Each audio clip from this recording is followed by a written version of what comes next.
بنات وصلتني أسئلة مرة كثير عن الشامبو الهندي، فبرجع أعيد شرحه بطريقة مفصلة أكثر. أول نقطة أبغى أذكرها أنه الشامبو مو متوفر عندي بالمتجر، اللي متوفر عندي شامبو الفيتامينات وحاليا مخلص، بس راح يرجع خلال أسبوعين بإذن الله. الشامبو الهندي هذا أصلا يتكون من 4 أعشاب: الريتا والشيكاكاي والأملة والحلبة. أنا هنا استخدمت 3 أعشاب فقط، اللي هي الريتا والشيكاكاي والأملة. الريتا غنية بمادة الصابونين، فراح تشوفون بعد شوي كيف تطلع رغوة. نفسها نفس السدر ترى ينظف الفروة ويطهرها ويشيل الأوساخ والدهون، بس رغوة الريتا أقوى من رغوة السدر.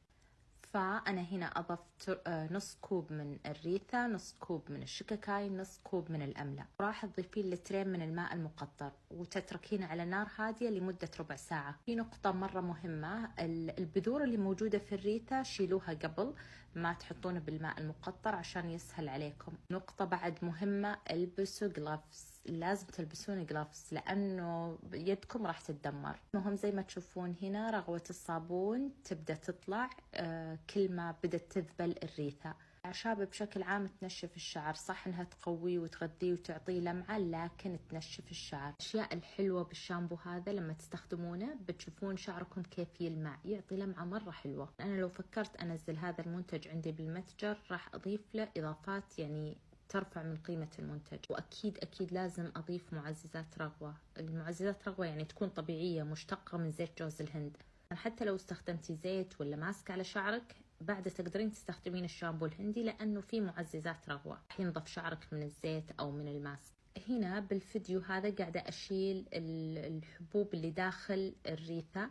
زي ما قلت لكم أنتم حاولوا تشيلونها قبل أفضل عشان يصير سهل عليكم، أو إذا رحتوا عند العطار اطلبوا الريثة اللي تكون بدون البذور. من الأسئلة الكثيرة اللي وصلتني عن الشامبو أنه كيف طلعت رغوة زي كذا. البنات هذه رغوة طبيعية من الشامبو نفسه، بس أحرك بالملعقة أو بيدي عادي بتطلع رغوة. أكدوا أنه تصفونه من الأعشاب مرة كويس، حتى لو اضطريتي 2 أو 3 عشان يجلس معك فترة طويلة. هو ما راح ياخذ أكثر من أسبوع لأنه بدون مواد حافظة، فبتحطينه بالثلاجة وقت الاستخدام خذ اللي تحتاجينه. السؤال المهم، كيف طلعت الرغوة اللي موجودة الحين بالصورة هذه؟